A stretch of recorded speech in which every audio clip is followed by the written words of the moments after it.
Welcome to Revolution Health. This is Dr. Jason Dean on a Wednesday night, a little after 7:30, getting all the technical issues handled.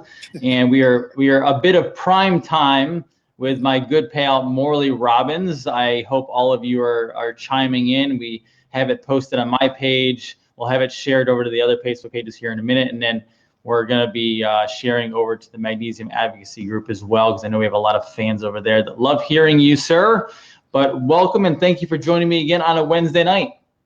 Delighted to be here. Looking forward to our discussion. It's been a lot of fun. Absolutely. I've gotten Morley to agree we're going to get together a little more often, probably every couple of weeks around this time, because he is a wealth of knowledge, as I said before. But, Morley, there's just constantly new stuff coming up more and more. Not that, there's anything necessarily new in the body, but, we're discovering things. And as I tell a lot of people, they lied to us, between 50 and 100 years ago. And so we unfortunately went down this path where we didn't know exactly what was happening. And now we're having to unfold all these quote unquote evident truths because we didn't know the path before, but you're going to uncover some. So we're going to talk a little bit about vitamin A tonight. Is that not correct? I'm looking forward to that. Yeah. Absolutely. If the listeners can handle it, that's Let me tell you. challenge. So I talked to Morley probably 2 weeks ago as we were setting this up, and we're both people that if I wanted to, we could chat forever and ever and ever, and the camera would never stop rolling. But we actually just intended to meet for a couple minutes, and it ended up being about a 15-minute conversation because he dove into some stuff that I was unaware of, and I said, okay, this has to be the next topic we discuss. So give them some vitamin A information that's going to blow their mind, sir. Oh my goodness. Well, I think one of the more intriguing developments was in September of 1955.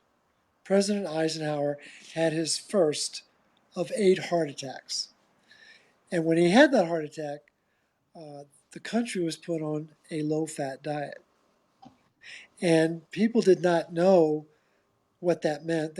I think we all, as you say, they kind of misled us. The phrase I use is misled and misfed, but they misled us that they were trying to take the cholesterol out of our diet so we didn't have a heart attack.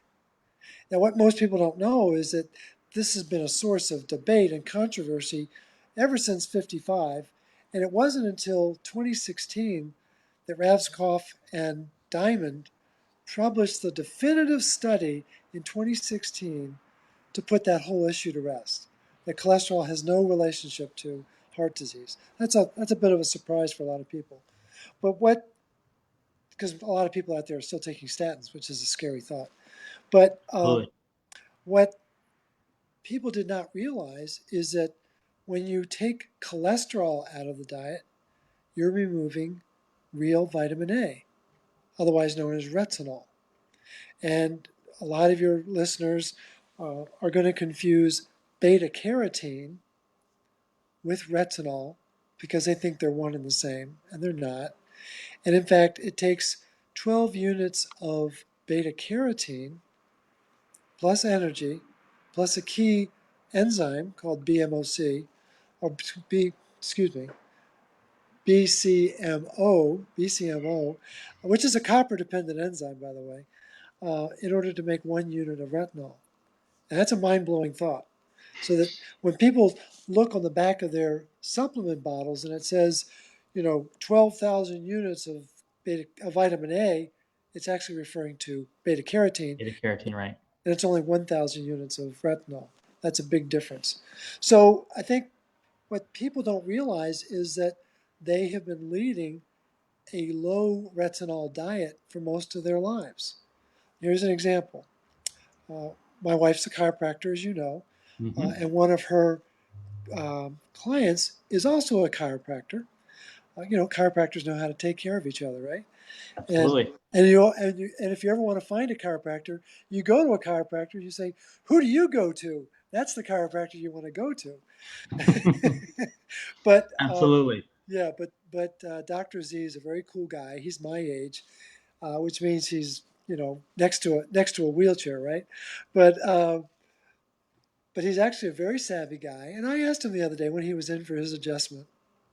I said, "Did you did you eat a low-fat diet? He said, oh, no, absolutely not. I said, let me rephrase the question.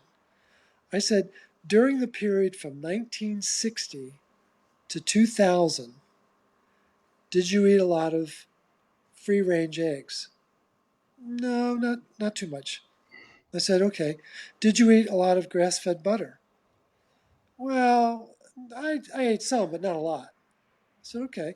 I said, how about heavy cream? Oh, no. I wouldn't eat heavy cream. I'm a skinny latte kind of guy. I went, okay. I said, how about beef liver? He goes, ooh, never. I've never had. I can't stand the taste of it. I said, how about cod liver oil? He goes, never touched my lips. He said, why do you ask? I said, because those are the 5 richest sources of retinol on the planet. And he was shocked. I said, you've been eating a low retinol diet your whole life. He said, I never realized that.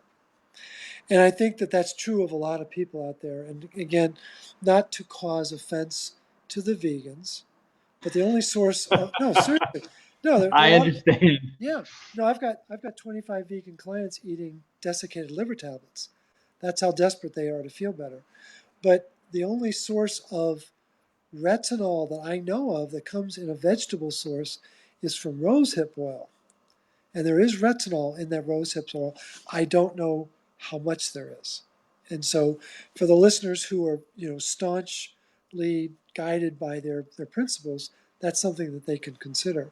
So I think what's important to establish is that most people have been eating a low retinol diet because they grew up in a home that was afraid of heart attacks and afraid of cholesterol. And we now know, 60 years later, that that was a scam, but most people are still lost in that psychodrama. Then we fast forward to the modern era, and most people are lost in the world of dementia. Mm-hmm. They're obsessed with their vitamin D, and they don't realize that the lab ranges that are being used by Quest and LabCorp and other labs are completely fabricated lab ranges.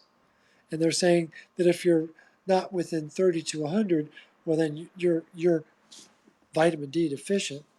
And I'm hoping that your listeners know that that's another scam. But Absolutely. but the point is, um, I've known for a long time that they were antagonists.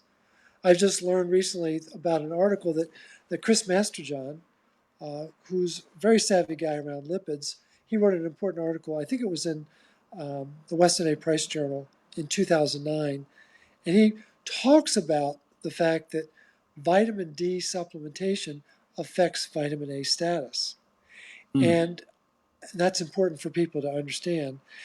And I happened to be reading an article 2 weekends ago that was focusing on vitamin A and vitamin D as it relates to influenza. It was fascinating because most researchers focus on one or the other, but it's a rare bird that will look at both. And this particular researcher did a very nice job of a balanced view of these two critical nutrients. And I don't know why I keep looking over to the right, like there's someone who's going to come into my house, but forgive me It's for that. It's the way like, the camera. It's where the camera yeah, is. I do I the know. same It's like, oh, who is there? It must be. I'm afraid of vitamin D. That's what it is. But, but the point that he makes in this article, which is really profound, is we've been told that, again, as you said, they've misled us, they've misfed us, but they told us that vitamin D is the sunshine vitamin because vitamin D gets activated by sunshine. And what this author points out, and I'm embarrassed I can't tell you the author's name, but I'll make sure you have the article for the show notes because I think it's a really powerful article. Um, but what he points out is that at the same time that sunlight activates the synthesis of vitamin D, it activates the breakdown of vitamin A, which is a good thing.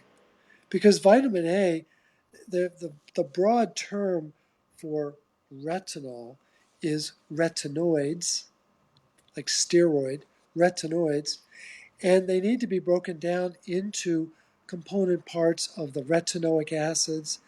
And there's several forms. There's a 9-cis and a 13-cis, and there's an all-trans retinoic acid. And then there is something called RXR and RAR receptors. And these receptors are immensely important for proper expression of the genome. And a lot of people who are obsessed with vitamin D know about VDR, the vitamin D receptor. Well, guess what? The vitamin D receptor does not work unless it's mirrored or matched up with an RXR receptor. It simply doesn't work. And so there you have this profound biological relationship between vitamin A and vitamin D that was designed by Mother Nature because she's pretty smart. And what's important for people to realize is that I've been looking and looking and looking for a reference that says that vitamin D does in fact affect vitamin A status that goes beyond what Chris Masterjohn said. And it was in this article. It's footnote number 68, The Curse of a Photographic Memory. But again, I don't remember the author's name, but it's a study from the 1980s where they were studying the supplementation of chickens, and when they fed them vitamin D supplements, it affected the retinol status of their eyes and the retinol status of their livers and the retinol status in their bodies. And there was a profound loss of retinol when they were only getting vitamin D supplements. If the listeners hear nothing else but that, if they have any doubt about whether they should be taking vitamin D or not, that's a showstopper right there. And Because we become a completely undersunned. I mean, that's absolutely, obviously not the right wording. Society. I mean, I live in Florida, yeah, and I was out in the sun a couple weeks ago for about 6 hours, and safely.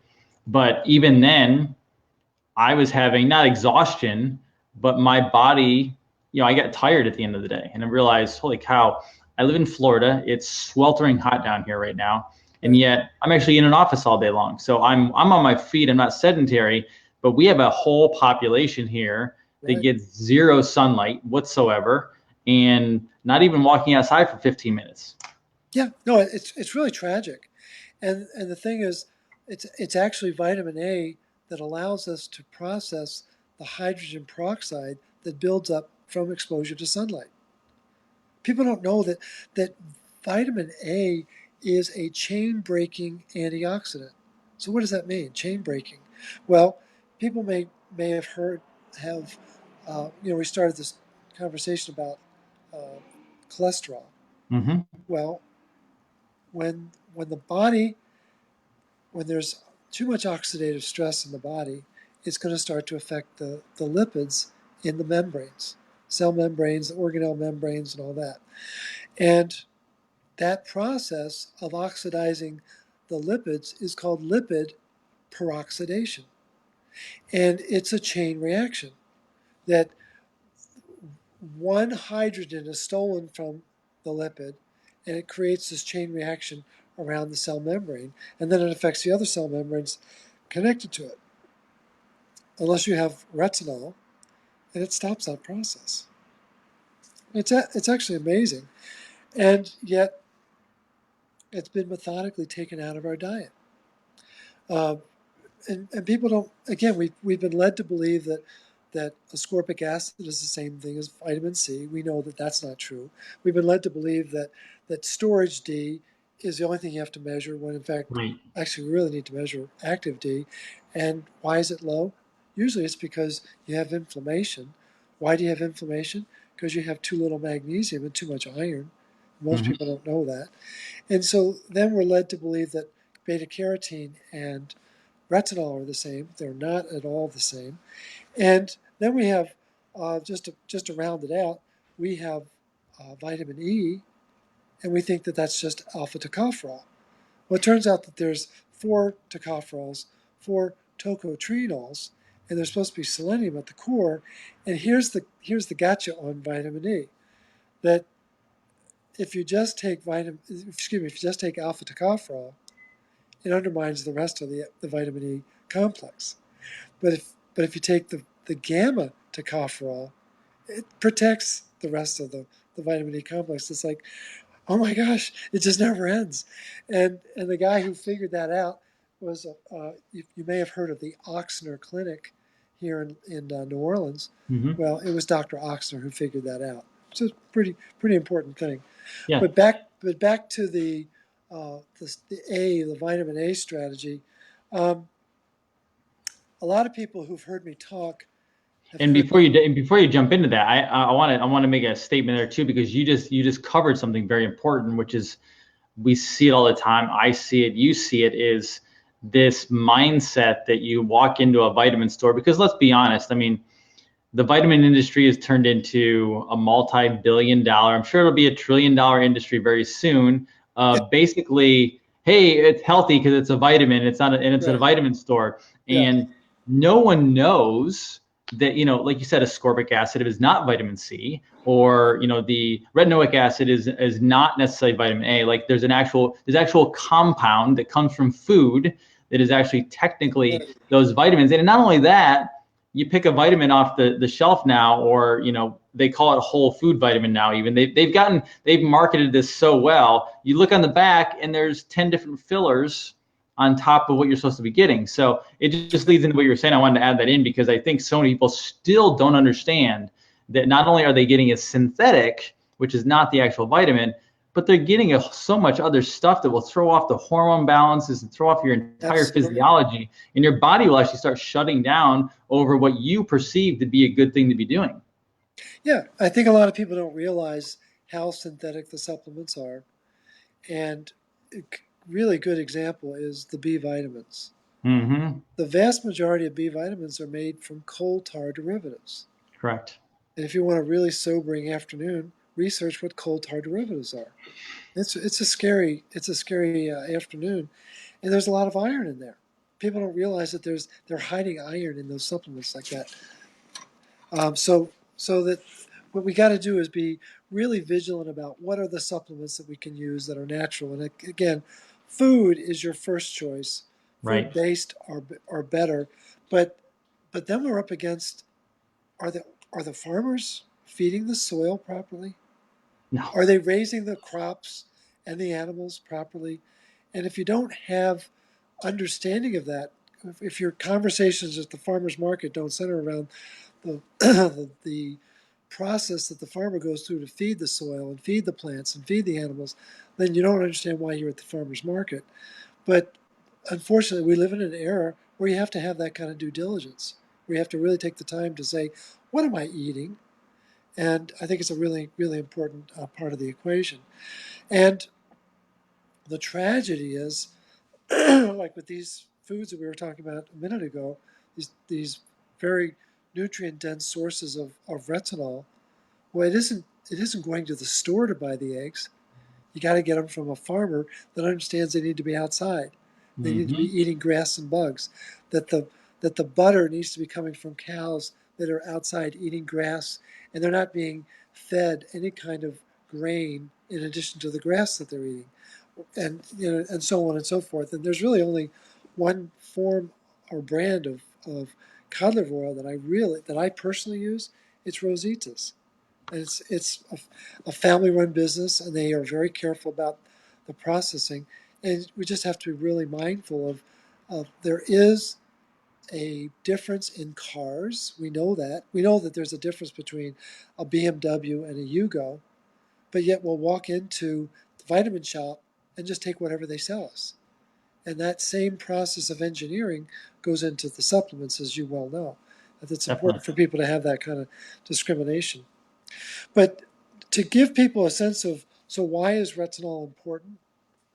Um, a lot of people probably know that I cut my teeth on this whole process of minerals by focusing on magnesium in the early years of my work, and I was fascinated by magnesium, and it doesn't take rocket science to connect the dots between a given condition and magnesium deficiency.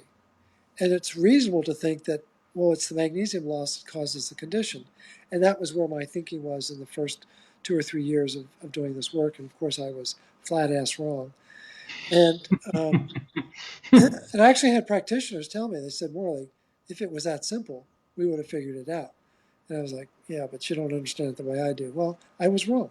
So it's good that you admit it. I mean, half the people in our industry won't admit they'll make a mistake or that there's some, oh, hey, we need to change our direction a little bit. Before I dive into that, somebody actually asked, blue ice cod liver, fermented cod liver. What's the issue with that, just so they know? It's fermented, and fermented cod liver oil changes the nature of the retinol. And the clients that I've worked with who've either had the green pastures or the blue ice, the fermented forms, have very challenging potassium and very challenging ceruloplasmin in their body. So I know people probably know about the raging debate between Sally Fallon and Kyla Daniels. Well, I come down with Kyla Daniels on this issue. And I would stay far, far away from the fermented forms, and only because I've seen it in the blood testing and seen it in the symptoms that people have had. And so people may even know about Dr. Ron, who attributed his congestive heart failure to being a regular ingester of this fermented cod liver oil.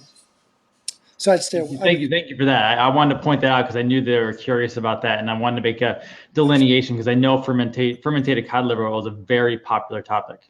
Yeah, and so for just so people have a sense of the history of it, a lot of people know about Weston A. Price. Yep. And there's two organizations that focus on Weston A. Price. There's the Weston A. Price Foundation, based in Washington, D.C., and then there's the Price Pottinger Nutrition Foundation in San Diego, California. Well, all of the research notes from Dr. Price and Dr. Pottinger are housed in California. And one of my clients is the executive director of that foundation in California. And I've asked him directly, and I've also asked a friend of mine who sells the Rositas. He's actually been out to California, read the notes meticulously. There is zero reference to fermentation in cod liver oil processing. You're gonna rock the foundation of the Weston A. Price paradigm. I say that. I say that for a couple of reasons, Morley. One is I want everyone to be totally truthful on this network, and I appreciate you doing that because I know that there's been something there. But two, again, like you said, you've been doing this for a long time. You realize there's a couple of things, hey, I wasn't right on that, to change direction. There are people in this world, and trust me, I follow the Weston A. Price, I follow Pottinger, I'm big fans, but there are people that will stick to that line no matter how wrong they are, to push the agenda, push lobbying as well, but also push product and sell product, when in reality, we need to find out what this original research was and stick to the ethics, essentially, of that original research. So I appreciate you saying that. Yeah, and both of these are people that I think are impeccable in their integrity. And I have not personally read the research. I won't say that I have, but I trust the executive director and this particular individual. So I think it's important for people to know that. While we're on this Weston A. Price theme, a lot of people may know of Tom Cowan. He's a very noted physician, and he's a board member of Weston A. Price Foundation. I've met him. He's just a very sharp guy. And he takes the position that adrenal fatigue is fat deficiency syndrome. And he wrote an article about that, which is a fascinating article for the listeners to track down. And I think it was in the Weston A. Price Foundation Journal, their quarterly journal. And for years, I've often wondered, what does he mean, a fat deficiency syndrome? And what I finally pieced together is he's referring to retinol. The adrenals love retinol. The adrenal, see, what people need to understand is that there's a very symbiotic relationship between retinol and copper. You can't absorb copper. It's a fat soluble vitamin, so you can't absorb copper unless you have fat in your diet, especially retinol. And retinol needs copper in order to have its fullest expression in the body. And it's absolutely mind-bending to think about the interdependence of those two nutrients that have been methodically taken out of our diet. So that they were very successful in lowering retinol. I can assure you they've been equally successful lowering copper. And in fact, here's a mind-bending statistic. What is the greatest nutrient deficiency for animals being raised on a farm? Do you know? I would go to things like selenium or sulfur. It's copper. Copper is the greatest nutrient deficiency for animals being raised on a farm because it's not in the soil, and farmers are not properly feeding the soil, and therefore the plants aren't getting it.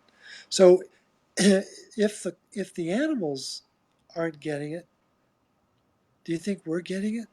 No. There's actually research that I've seen that not only have we lost all the farms, but even the ones who are farming, the farming methods have been lost. But actually, there are healthier animals within a zoo than there are on a farm. The reason why, because they have to make money off the animals in the zoo. Like, people don't realize the water in a zoo is the cleanest water you will find, because they can't have dead animals in a zoo because it doesn't sell tickets. That's right. Yet That's great. Yet we have farms that have animals that are not doing well because the land alone and the water alone making everything sick. So we want to find condos in the zoo. Is that what you're saying? If we live in the zoo, we got clean water and good food. Yeah, just have to get along with the monkeys. That's right. So that's a fascinating statistic to realize that if the animals are copper deficient, well, then the humans are copper deficient. People don't realize the magnitude of that. In future shows we'll get into the details of that, but it's just important for people to realize that there is this relationship between retinol and copper.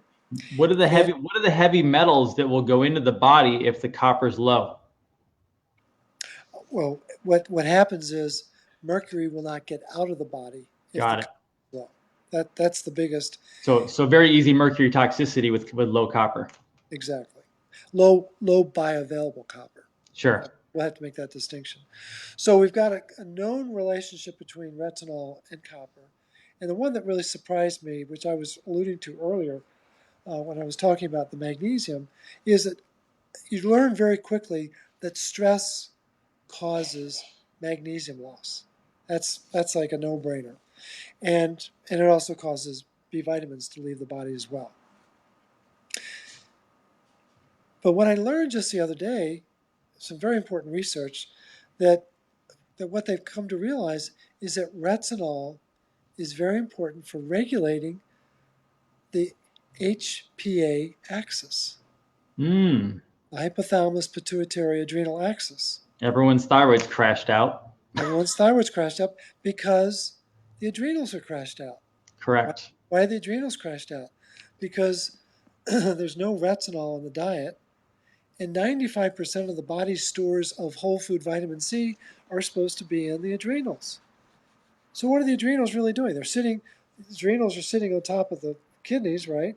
Mm-hmm. And they're supplying copper to the body. It's a critical function.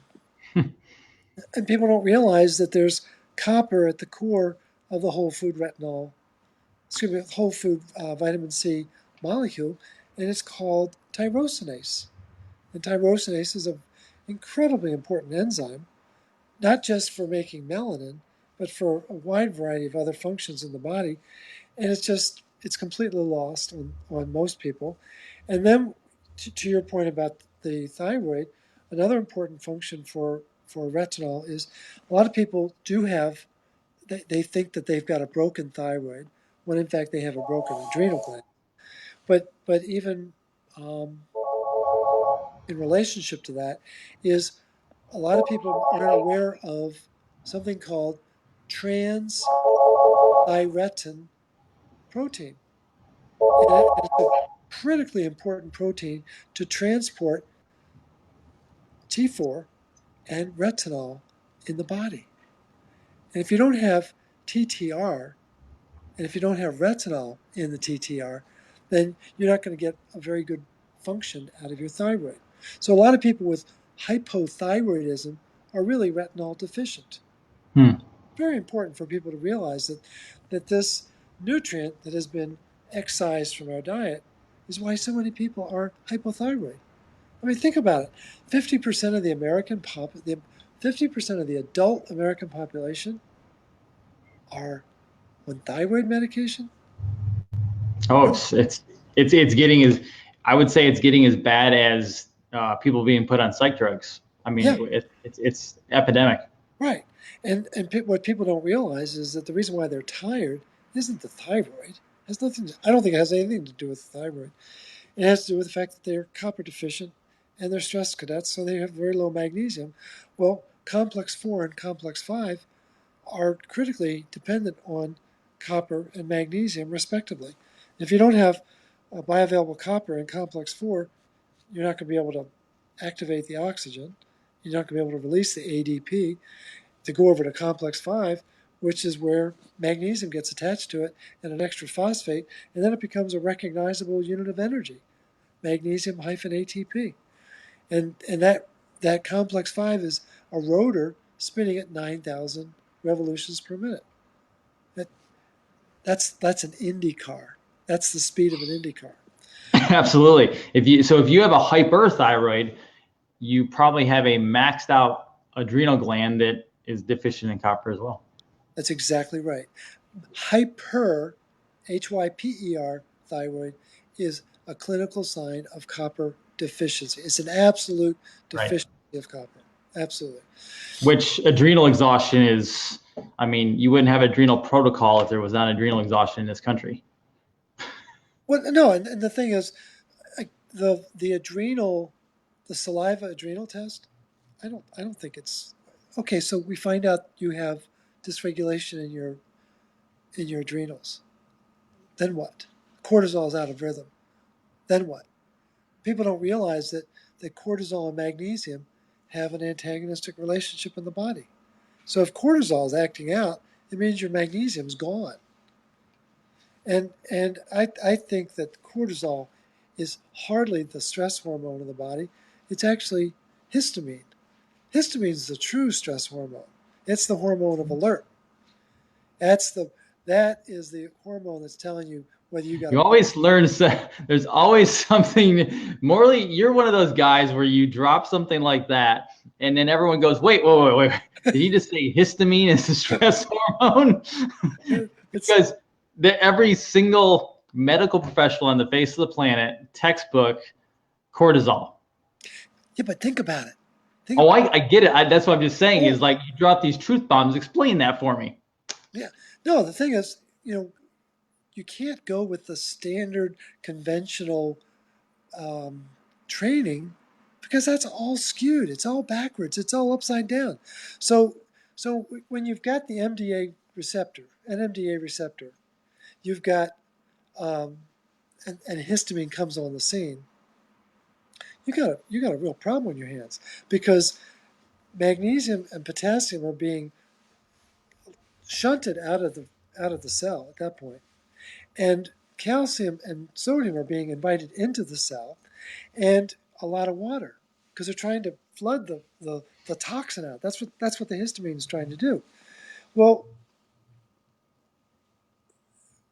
we drive cars that have a battery that has a voltage of negative 12 volts, but we live in bodies that are supposed to put out an energy of around negative 65 millivolts. Each cell is supposed to be putting out about negative 65 millivolts. When you have a histamine reaction, the voltage goes from -65 down to -30. You just lost an enormous amount of your energy because of the histamine response. Now, if you're low in magnesium and low in bioavailable copper, you got a problem on your hands, because the two enzymes to metabolize the histamine, DAO and HNMT, both require magnesium, bioavailable copper, and B6 to make them work properly. So to me, the histamine response, it is the ultimate response to the environment. And what I've come to piece together is that it's why people have insomnia. That's a histamine response, is what's driving that. And it's disrupting the production of melatonin. Again, why is the body waking up at 3 o'clock every morning? Because the liver is saying, dude, I need to be fed. And it's sending you a histamine response to wake you up. I mean, it's the only way that makes sense in terms of what's really going on in the body. And when you begin to study the minerals and study how people are responding to their lifestyles, that's when it starts to make more sense. So we found out that sugar was really tasty and we could sell it. So we launched that on the American people from the South American wars, and we became sugar addicts, which actually depletes all the minerals out of the body. And on top of that, we were able to lie. Well, not we, but the Harvard research that came out that you can find on CBS, Yahoo, all those different places, they have it. It's right there. You can Google it. They twisted or reversed the research that saying sugar was bad for you caused heart disease and fat was healthy for you. They reversed that. So now you think that the cholesterol and the fat actually cause heart disease. So between the combination of getting the sugar into your diet so we could get everyone addicted, and then getting you off the fats to build up, the cholesterol, to build up those hormones and everything else, you have completely turned a body upside down on a sugar and fat lie, which all correlates to these minerals and retinol. Yeah, no, it's absolutely staggering when you begin to piece together what has happened to the food system over the last 70 years. And if you've ever seen pictures of sugar plantations, look at the workers who chewed on the sugar cane while they were working, Mm-hmm. and look at the plantation owners who were using the refined sugar, and they were all fat. And so the minerals are in the sugar cane. And so in the colonial era, when George Washington was roaming around the countryside, the average colonial ate 3 pounds of refined sugar cane per year. 3 pounds. Guess how much sugar we consume as a nation per year per person? I don't remember the number. My wife used to have it a long time ago, but it's when you hear it, it's insane. It's over 200 pounds per person per year. And then you figure out it's refined and it's synthetic. I mean, it's an abomination to the body, to your point. And our body's not designed to metabolize it, because we don't have the mineral mass that our ancestors used to have.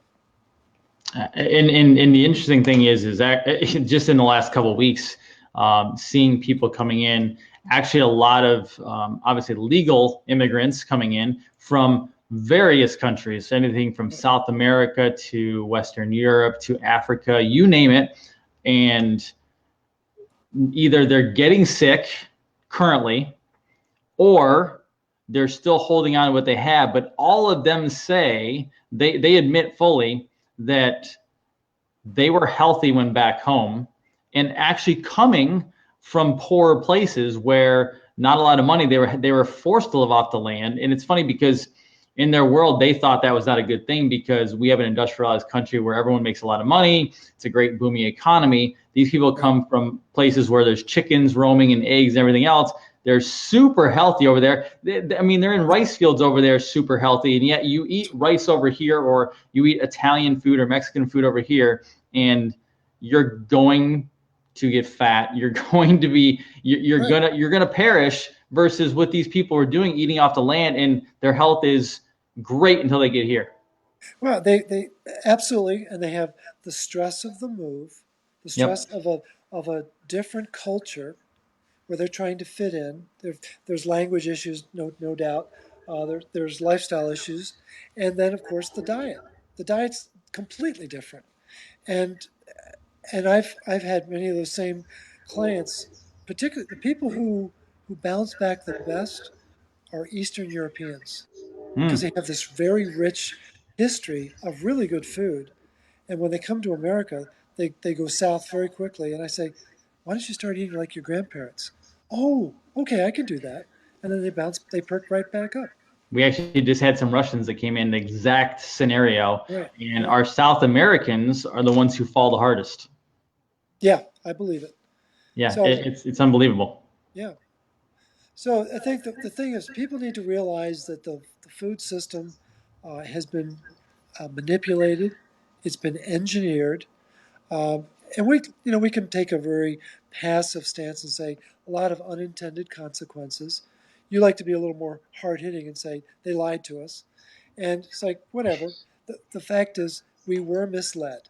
We've absolutely been misled and misfed, and now we're waking up to the reality of seeing clients who have no retinol in their blood, or not nearly enough to compensate for the overwhelming amount of vitamin D that they've been taking for years on end, or that they're suddenly realizing that they lack the mineral balance that is so essential for proper health. And as it relates to copper, the real key issue is it bioavailable? Here's the nuance that is so important for people to realize. And again, this is research from the University of Florida in Gainesville, Mm-hmm. and it's from 1987. So it's ancient. It's 40 years old. So we can't trust it, right? But it's from doctors Barber and Cousins, and what they discovered is that retinol is essential to load copper into the ceruloplasmin protein so that it can express as the ferroxidase enzyme. Now there's a lot of big words there that may get lost on some people, but ceruloplasmin is the protein and it can express as an enzyme when it has 8 copper atoms inside it. And that's a big deal. And it's the most complicated protein that I know of in the human body. It's got 1,046 amino acids and 8 copper atoms surrounding an oxygen molecule. It's not a protein, it's a nuclear reactor. And that nuclear reactor plays profound roles in the body, as we'll discuss in some of our future conversations, that is lost on conventional practitioners. They don't even know what it is. And if they did know what it is, if they knew what ceruloplasmin is, they'd tell you it's a speed bump. Well, I can tell you that it's Mount Everest. It's the master antioxidant enzyme in the human body, and it's a game changer in terms of what it does to provide optimal regulation of iron and optimal regulation of a lot of key copper enzymes. Nice. Give everyone, as we start concluding, give everyone the food sources you're recommending. Obviously, we know about. I'll post that Rosita's oil, the cod liver oil, but give them. Obviously, we want to go food first always. We supplement if necessary, but give us the food sources on the retinol. The best food sources are the free range eggs, little birds outside. They're little solar panels, and they're able to eat bugs and grass. Um, Grass fed butter. Kerrygold's probably your best option. Organic Valley would be a close second. I think there's one other brand, but there are some like if you want to get high end, you can go Presidente from France, or you can go Schmore from Scandinavia. These are all really good brands. Um, Full fat cream. Stop ordering skinny lattes. I I always get Breve, which is full fat, um, and you need the fat. You really, yeah. People don't realize how important that fat is, particularly because it has retinol in it. And don't be deceived by the low-fat milk that you're buying that says it has more retinol than the full-fat cream, because the skinny has been doctored with beta carotene. They're not putting retinol in it, but they're calling it the same thing. That's the I'm st- I'm still amazed that there's the yogurts out there that they haven't fallen upon putting the fat back in yogurt. No. I think you're down to either brown cow or Greek yogurt are the two Yeah, that you it's can amazing. count on. And then What about people with concerns on sinus issues and dairy? great point. The sinus issues tell us that they have a copper deficiency, and that they've got a mold issue in their sinuses, an IR1. I grew up with sinus issues my whole life. I don't have them now because I eat a lot of copper and retinol. And I would encourage people that if they feel they have a real true sensitivity there, to seek out a website called Allergy TX, like Texas, Mhm. allergytx.com, and get that removed, or go to an NAET practitioner and get those food sensitivities addressed. Um, and again, I know a lot of people are really spooked by. Well, you're going to Real, mention another food. I cut you off accidentally. no, I was just going to say that a lot of people are freaked out about dairy. I think there's a lot of confusion around it, but I don't want to belabor the point. But the other food I was going to mention is the grass-fed beef liver. Yes, Very, very, very important. And you can find it. Whole Foods will order it, or you can go to. Um, there are a number of different online vendors, U.S. Meats and uh, others that will. They do have organic liver, and then of course you can go with the desiccated from either organic supplements, or excuse me, ancestral supplements, or Perfect Nutrition, or there are a number of different companies that have really high quality organic grass fed liver that's been desiccated. absolutely. Have you heard of dairy confusion? No, no, I'm not familiar with that. We'll have to. I'll take that up with the commenter later about dairy. She came in a little bit later, so she probably didn't hear us talk about the sinus issues. But no, absolutely. And I'm actually more recently looking into even some wild game meats as well. Sure, very, you know, Just nutrient density alone. absolutely. And goat is a great. Here's the deal. I don't know what the percentage of people is that are meat eaters, but of the meat eaters on this planet, 75% of them eat goat. So Mm. for the listeners who haven't eaten goat, it's always on a bone. There's a lot of fat, and it turns out that goat meat has the highest concentration of vitamin C of any meat on the planet. That's Huh. pretty interesting. So what does that mean? It's got copper in it. If it's got vitamin C, it's got copper in it. And what frustrates the synthetic farmers is goats and lamb will not eat anything but grass. They will not eat GMO alfalfa. They won't touch it.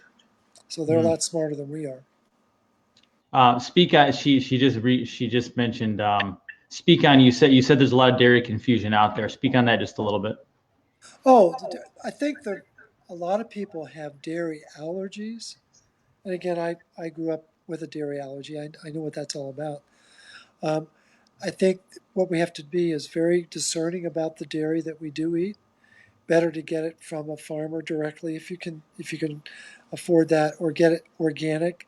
But they've hybridized Mm-hmm. the proteins. They've changed the proteins. The casein protein has a preferential uptake for iron now, and it's just they've put, but the vitamin D2 that they put in milk is frightening. It's the equivalent of fluoride. Mm. They pump it full of all sorts of other nutrients that again are synthetic, and Right. so first choice would be milk straight from a cow, if you have that luxury. But then you want to get it in an unprocessed form from a store, and then organic would be, I guess, your third choice. Definitely, yeah. And I mean, and I think a lot of that comes from it's like all the documentaries now. There's a lot of documentaries out there. Netflix is going in a very weird way, but basically, they're they're they're they're saying generalized things for both the meat industry as well as the dairy industry, and they're saying things like, oh, well, meat's going to cause cancer, yet they don't talk about a difference between a processed meat and then your grass-fed organics, which are not causing cancer. And the same thing in the dairy world, you have all these pasteurized products that are loaded with hormones, antibiotics, steroids, you name it.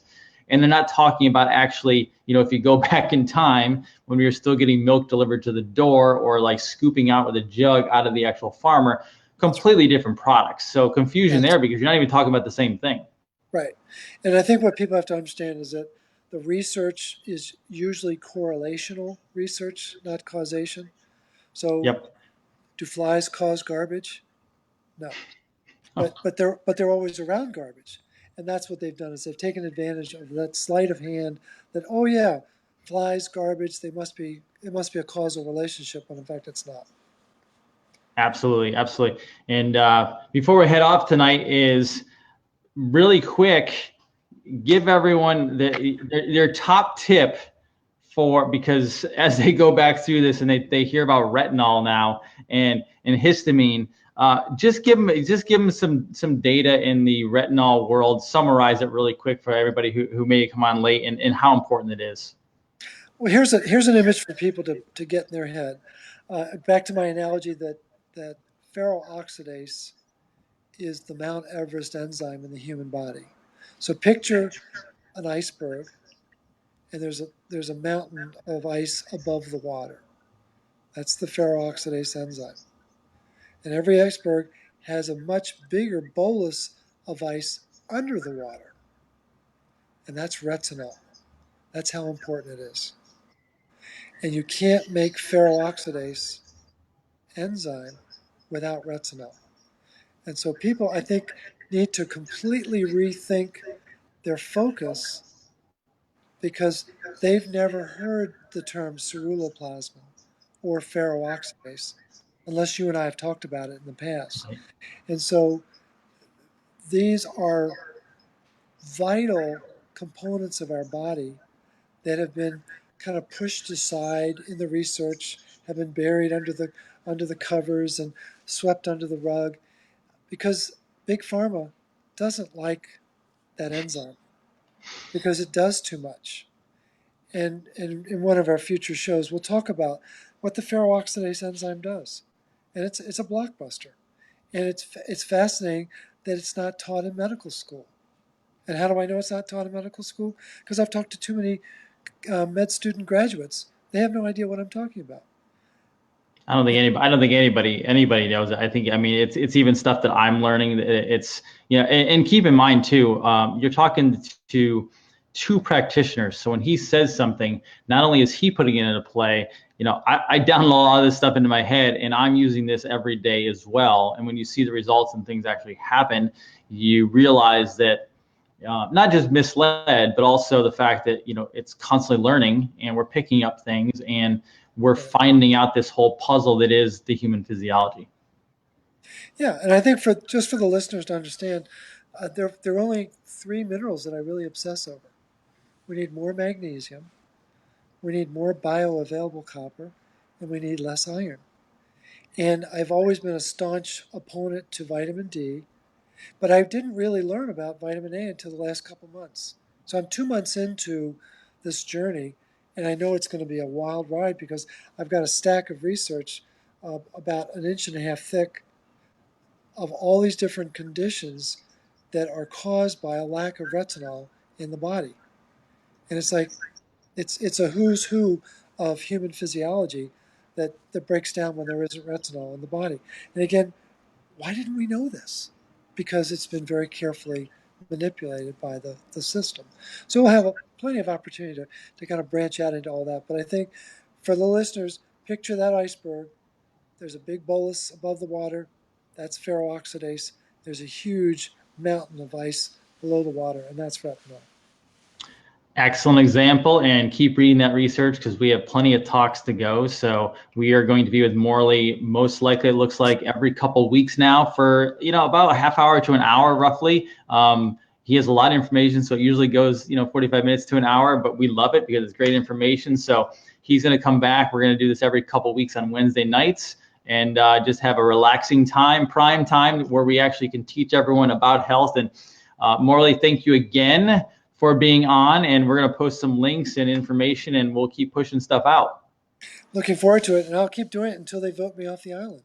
Absolutely. And what we do, all we need from you is we need to keep sharing this information abroad. I look at the views at the bottom because we want to spread this a long way, and it took off last time. So let's just please sharing this out. Subscribe to his information, his page, the Magnesium Advocacy Group, my page, so this keeps going, and we will keep educating everybody, and we'll actually turn this thing back upside down where it's supposed to be. How does that sound? Sounds great. Looking forward to it, Jason. Absolutely. Thank you for joining us for Revolution Health tonight. Dr. Jason Dean and Morley Robbins signing off on an evening of just chatting and helping out everyone with their health. You guys have a great night. Thanks for watching the show, and be healthy and well. Appreciate it.